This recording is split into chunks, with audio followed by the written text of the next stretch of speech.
저는 이번 주와 다음 주 우리 교회가 성경 필사를 시작하며 우리 필사 성경들을 배부합니다.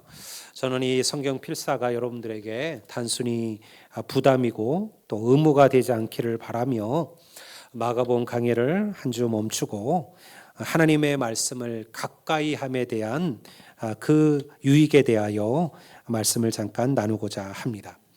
우리가 교회에서 가장 흔히 쓰이는 말들 중에 하나가 은혜입니다. 우리는 은혜가 필요하다고 말하고 또 은혜로 살아야 한다라고 이야기하죠. 어렵고 힘든 순간마다 하나님의 은혜를 구하며 또 약하고 어려운 이들에게 은혜를 베풀어야 한다라고 이야기합니다. 한 교회 연구소가 그리스도인들에게 이런 질문을 했어요. 당신은 당신의 교회가 어떠한 교회이기를 바랍니까? 당신은 당신의 교회가 어떠한 교회였으면 좋겠습니까? 이 질문에 대하여 여러 답이 있었지만요, 가장 많은 답은 뭐였냐면 은혜가 넘치는 교회이기를 원합니다 라는 답이었어요. 많은 이들은요, 내가 섬기는 교회, 내가 나가는 교회가 은혜가 있는 교회이기를 바라요. 사실은 그 은혜가 있다는 말 속에 모든 게 포함되어 있어요. 은혜 있는 교회가 여러분들 예배가 죽어 있을 수가 없잖아요. 은혜 있는 교회라면 예배가 살아있는 교회일 겁니다. 은혜 있는 교회라면 사랑이 있고 베품이 있고 나눔이 있는 교회겠죠. 은혜가 있는 교회라면요, 그리스도 안에서 서로 하나가 되는 교회일 거고요. 은혜가 있는 교회라면 영혼 구원의 열정과 열망이 살아서 움직이는 교회일 것입니다. 그런데 왜 사람들은 이런 답을 이야기할까요? 그것은요, 그리스도인들이 교회에서 은혜를 경험하기를 원하지만 그러나 생각보다 은혜를 잃어버린 교회가 너무 많다라는 것이에요. 하나님을 믿기는 하지만 교회에 나가지 않는 이들이 있습니다. 하나님을 분명히 믿는다고 스스로도 얘기해요. 근데 교회는 안 나간다 그래요.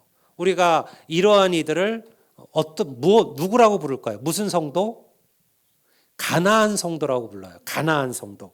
왜 가나안 성도냐? 하나님께서 택하신 선민 이스라엘 백성들이 그렇게 가나안 땅을 사모하고 결국 그 땅을 받았음에도 오히려 하나님을 멀리하고 하나님을 떠났다라는 그런 의미를 가지고 우리가 그들을 가나안 성도라고 부르느냐? 그러한 심오한 신학적인 의미는 없어요. 가나안을 거꾸로 해보세요. 안 나가요. 안 나가 성도. 이게 가나안 성도예요. 하나님은 믿지만 교회는 안 나가. 우리가 그들을 가나안 성도라고 그러는데요, 이 가나안 성도들의 수가요, 우리 한국 교회 안에 200만 명이라 그래요. 얼마나 안타까운 일이에요, 여러분. 교회는 안 나가겠다는 거예요. 그런데 하나님을 버린 거는 아니에요.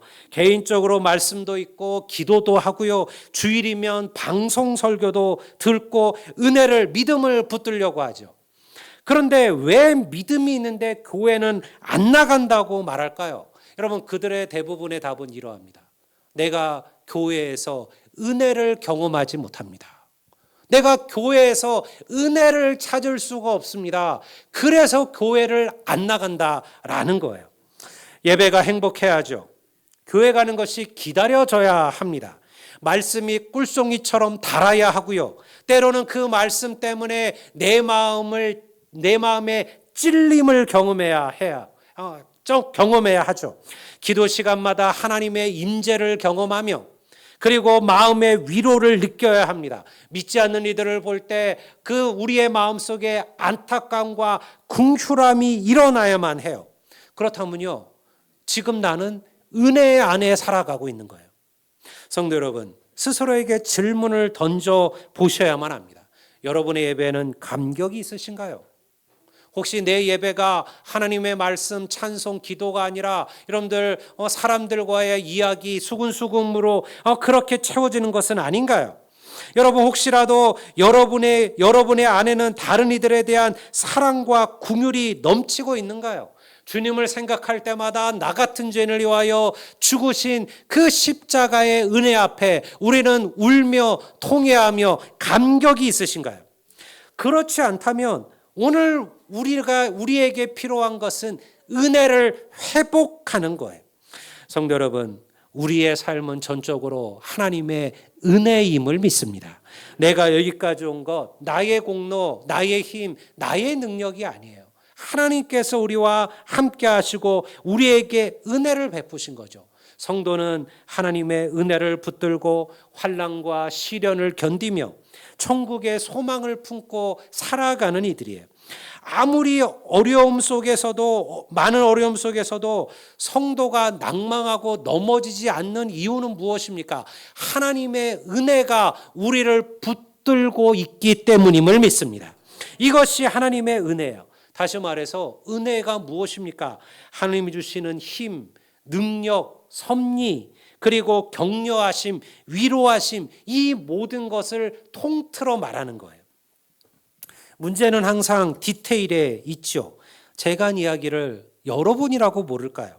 하나님의 은혜가 필요하다라는 것을, 그리고 내가 받은 은혜를 또 다른 이들에게 베풀며 살아야 하는 것이 그리스도인이라는 것을 우리 모두는 다 알고 있습니다. 문제는 어떻게 해야 우리가 이 은혜를 경험하며 누리며 회복하며 살아갈 수 있을까? 저는 오늘 그 말씀을 이 필사, 말씀을 통해서 나누려고 합니다. 여기서 등장하는 것이 바로 은혜의 방편 혹은 은혜의 수단입니다. 특히 그 중에서도 교회는요, 말씀, 기도, 성찬, 세례를 은혜의 외적 방편이라고 부릅니다. 이것은 무엇이냐면 성도로 하여금 은혜를 경험하게 하며 그 은혜 안에 계속 살아가게 하며 혹시 우리가 그 은혜를 잊어버렸을 때 그 은혜를 다시 회복하게 만드는 것, 그것이 바로 은혜의 방편이에요.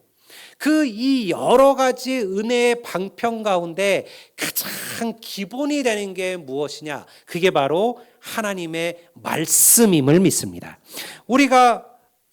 그래서 우리가 이 성경을 성경이라 부르는 거죠. 기록된 하나님의 말씀. 우리가 이것을 성경이라고 부릅니다.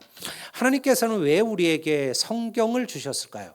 왜 구약의 때처럼 옛날처럼 직접 내게 말씀하시고 내게 나타나시고 꿈으로 보여주시고 이렇게 하지 아니하시고 우리에게 성경을 주셨을까요? 성경을 주신 목적이 무엇일까요? 오늘 본문 고린도 디모데 후서 우리 3장 15절 17절 말씀을 다시 한번 보겠습니다. 제가 한번 우리 다 같이 한번 읽어보고 다 같이 읽겠습니다. 또 어려서부터 성경을 알았느니 성경은 능히 너로 하여금 그리스도 예수 안에 있는 믿음으로 말미암아 구원에 이르는 지혜가 있게 하느니라. 모든 성경은 하나님의 감동으로 된 것으로 교훈과 책망과 바르게 함과 의로 교육하기에 유익하니 이는 하나님의 사람으로 온전하게 하며 모든 선한 일을 행한 능력을 갖추게 하려 함이라. 아멘. 이 본문에는 하나님께서 성경을 우리에게 주신 세 가지 목적이 나타나요. 첫 번째는 뭐예요? 구원에 이르는 지혜를 얻는 거예요. 성경을 통해서. 두 번째는요, 성도를 바로 교육하기 위함이에요. 말씀을 통하여. 세 번째는 모든 선한 일을 행한 능력을 갖추기 위하여. 우리가 성경을 통하여 이 세 가지를 배운다는 거예요. 구원에 이르는 지혜. 우리가 말씀을 통하여 여러분들 우리는 십자가를 알고 우리의 죄악됨을 알고 그리고 그 구원의 은혜를 그 비밀을 깨달을 수가 있죠. 또한 우리는 성경을 통해서 우리를 의로 교육하기에 바르게 함을 깨닫게 되는 겁니다. 또한 우리는 성경을 통해서 우리가 선한 일을 행하는 능력을 얻게 만든다라는 거예요. 하나님을 섬긴다고 말하면서도 사실 우리는 성경에 대단히 무지합니다. 세상의 시시콜콜한 별 이야기들은 우리가 다 알고 있잖아요. 여러분 우리가 얘기들 나눠보세요. 교회 얘기, 성경 얘기하라면 오래 안 가요. 뭐 제대로 알아야지 뭘 오래 풀지요.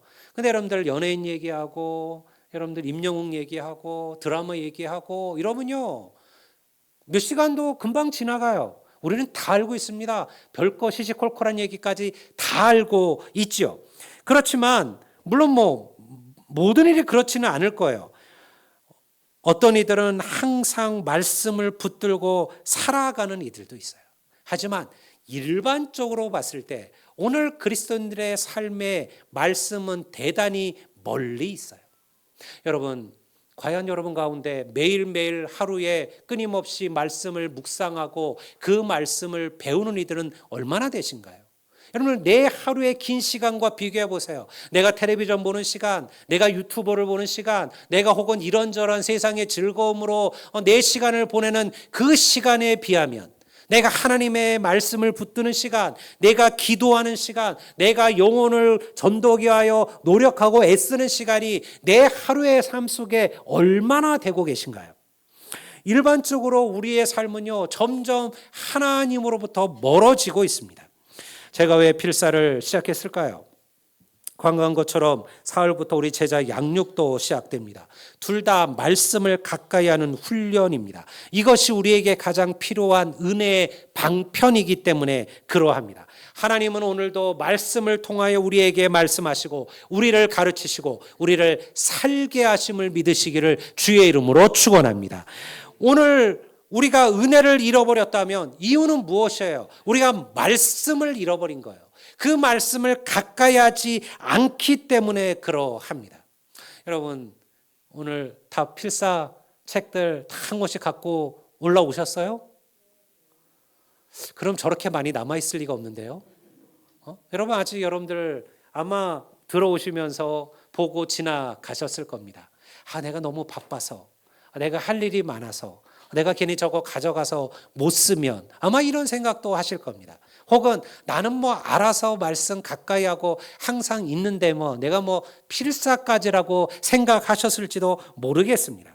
여러분, 기독교는 성경을 단순히 기록된 글이라 여기지 않죠. 우리가 이 책을 성경 거룩한 책이라 부르는 이유는 무엇입니까? 여러분, 이 말씀은 하나님의 감동으로 지어진 하나님의 살아계신 말씀임을 믿습니다.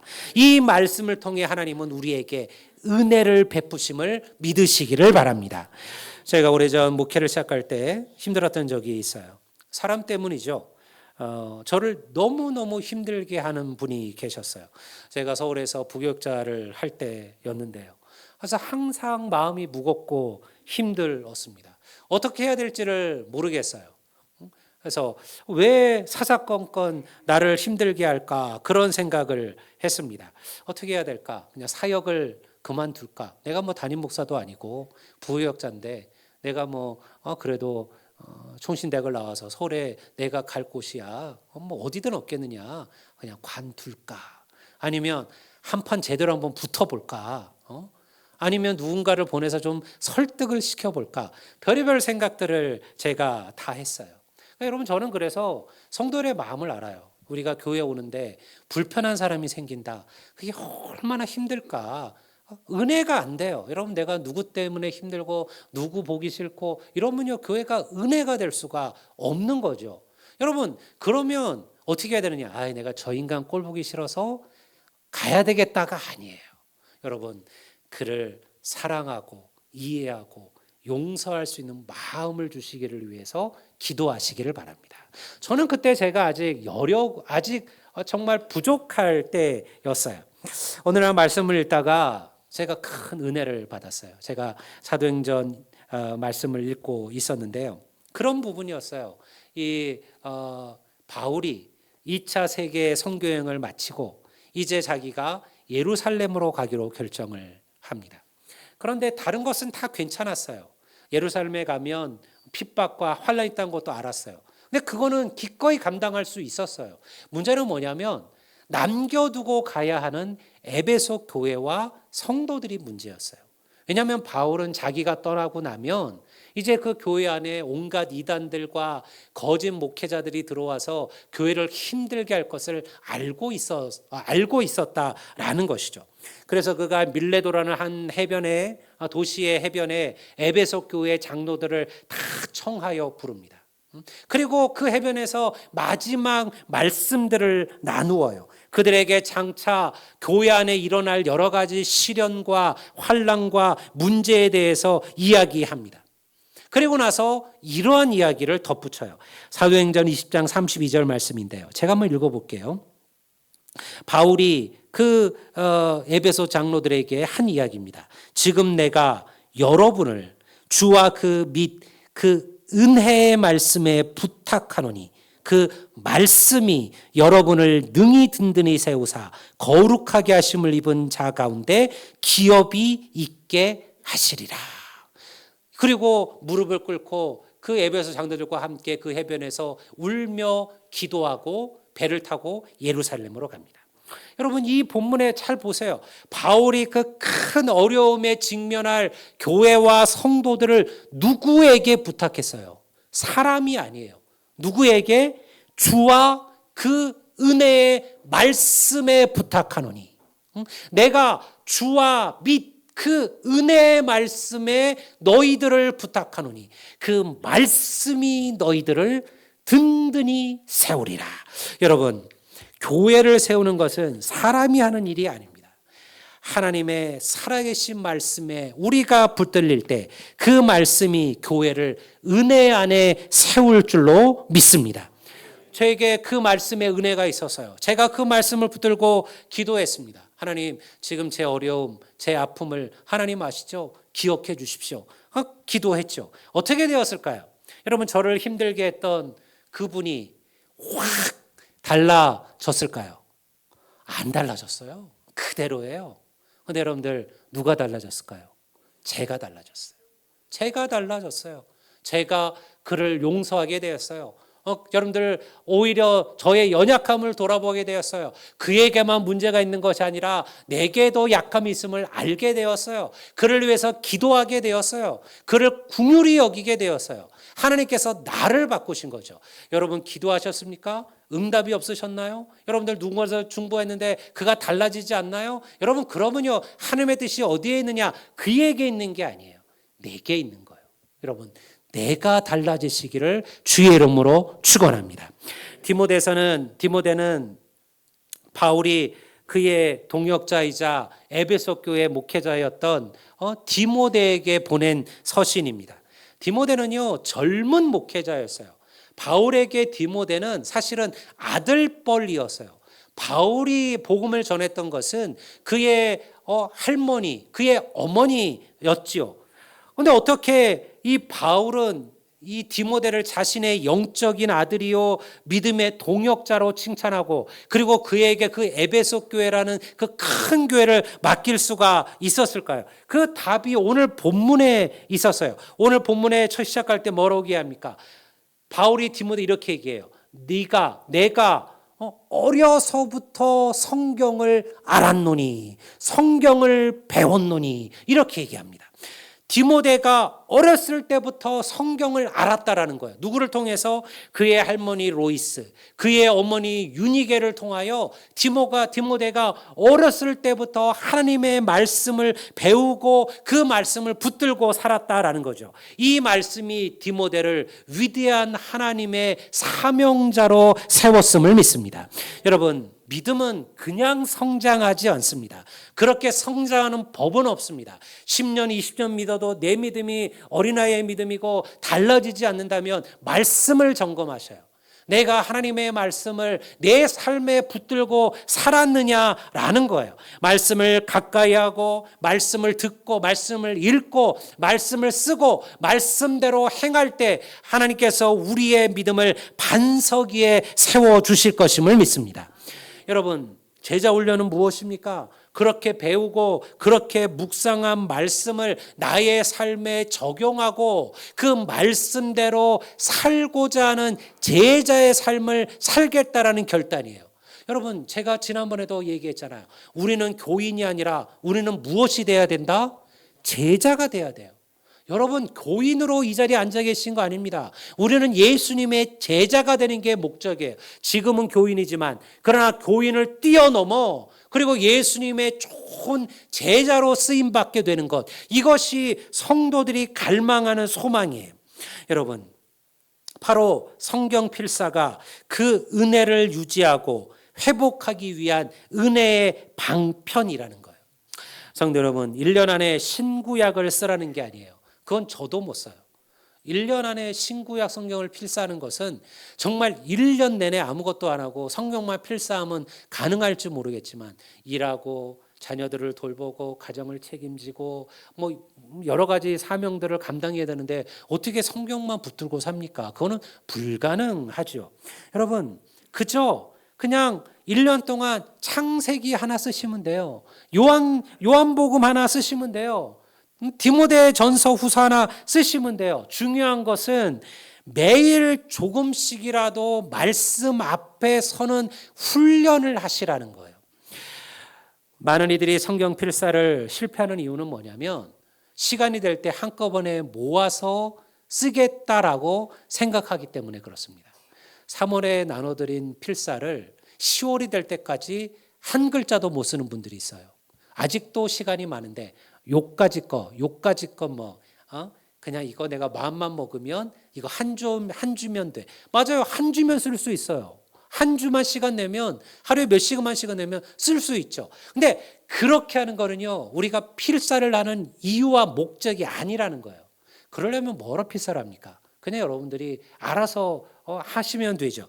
성경은요, 그렇게 세워지는 것이 아닙니다. 여러분, 말씀은 영혼의 양식임을 믿습니다. 말씀은 영혼을 자라게 하고 영혼을 건강하게 하고 영혼을 기름지게 하는 거예요. 말씀은 하나님의 양식이라는 거죠. 여러분, 우리가 밥을 먹을 때 일주일 굶다가 그리고 한꺼번에 일주일치 밥을 먹는 이들은 없잖아요. 그건 건강을 해치죠. 그건 건강을 망하게 하는 일이에요. 가장 좋은 것은 매일 정해진 시간에 정량대로 식사를 하셔야 되는 거예요. 말씀도 그러합니다. 영적인 양식도 그러하다라는 거죠. 중요한 것은 매일 말씀을 먹는 거예요. 하루에 단 30분이라도 오직 말씀에 집중하는 훈련을 시작하시라는 거예요. 제가 이 얘기는 몇 번 한 것 같아요. 여러분, 오늘 저녁 시간 여러분의 집을 생각해 보세요. 대부분의 집들이 시끄럽습니다. 텔레비전은 계속 켜져 있습니다. 텔레비전을 보든 안 보든 많은 이들의 집에 텔레비전은 켜서 계속 소리가 나고 있죠. 그리고 여러분들 또 텔레비를 켜놓고 우리는 또 유튜브를 보고 핸드폰을 들여다보고 있습니다. 온갖 분주함들이 가득 차 있어요. 여러분, 그렇게 필사는 하면 안 돼요. 내가 필사를 딱 시작하는 시간이 되면요, 다 끄셔야 돼요. 텔레비전 끄고 핸드폰 내려놓고 핸드폰도 여러분들 무음으로 바꾸어 놓고 그리고 여러분들 책상을 펴고 그리고 그곳에 성경과 필사 노트를 작성하시는 거예요. 그리고 단 30분이라도 우리가 세상의 분주함 시끄러운 소리에서 벗어나 오직 하나님께 집중하는 훈련을 하시는 거예요. 이게 꼭 필요한 거예요. 여러분, 그 시간이 우리로 하여금 자라고 성장하게 만드는 것이죠. 우리가 10절에 보면 그런 말을 하잖아. 이는 하나님의 사람으로 온전하게 하며 모든 선한 일을 행할 능력을 갖추게 하려 함이라. 오늘 교회가 왜 무너집니까? 성도들이 왜 세상의 빛과 소금처럼 살아가지 못할까요? 우리가 주의 말씀처럼 우리가 하나님의 십자가의 검을 들고 나아가 모든 악한 사단의 그 견고한 진을, 그 진지를 무너뜨리지 못하고 승리하지 못하고 있을까요? 말씀을 우리가 제대로 알지 못하는 거예요. 우리에게 말씀의 능력이 없기 때문에 그러한 것이죠. 주의 말씀을 읽으며 우리를 향하신 하나님의 놀라운 사랑을 깨달아야만 합니다. 주의 말씀을 읽으며 자신의 가슴을 치며 통회하는 성도가 되어야 합니다. 여러분, 하나님의 말씀은 모든 악한 사단의 진을 무너뜨리는 하나님의 능력이요 영적 무기임을 믿습니다. 그래서 말씀의 검인 거예요. 말씀의 검. 여러분들, 우리가 하나님의 전신갑주를 이야기할 때 다른 것들은 다 방어하는 거라 그랬잖아요. 투구, 흉배, 여러분 방패 다 사단의 공격을 사단의 시험을 막는 거예요. 하지만요 우리가 막는 것으로 그 전투에 승리할 방법이 있습니까? 막는 것으로는 겨우 지키는 게 불과한 거예요. 여러분 우리가 나아가서 적의 군대를 무너뜨리고 하나님의 나라를 확장하고 여러분 단단한 적의 그 진지를 무너뜨리려면요 싸우셔야 돼요. 그러려면 뭐가 필요합니까? 하나님의 말씀의 검이 필요함을 믿습니다. 이게 우리에게 주어진 하나님의 공격 무기라는 거예요. 우리가 여러분들 이 영적인 싸움을 싸우며 우리가 하나님의 말씀의 검을 잃어버리고 우리가 어찌 이 능력과 이 역사를 행할 수가 있을까요? 성도 여러분, 성도를 온전하게 하고 우리를 선하게 살아가게 만드는 능력은 다른 데서 오는 게 아니에요. 여러분 매일매일 하나님의 말씀을 여러분의 입술에 두시기를 주의 이름으로 축원합니다. 성경을 잘 읽는 방법은요 없어요. 꾸준히 읽는 것 외에는 없어요. 왕도라는 건 없습니다. 지름길도 없습니다. 믿음은요 지름길이 없어요. 편법으로 믿음을 키울 방법은 없어요.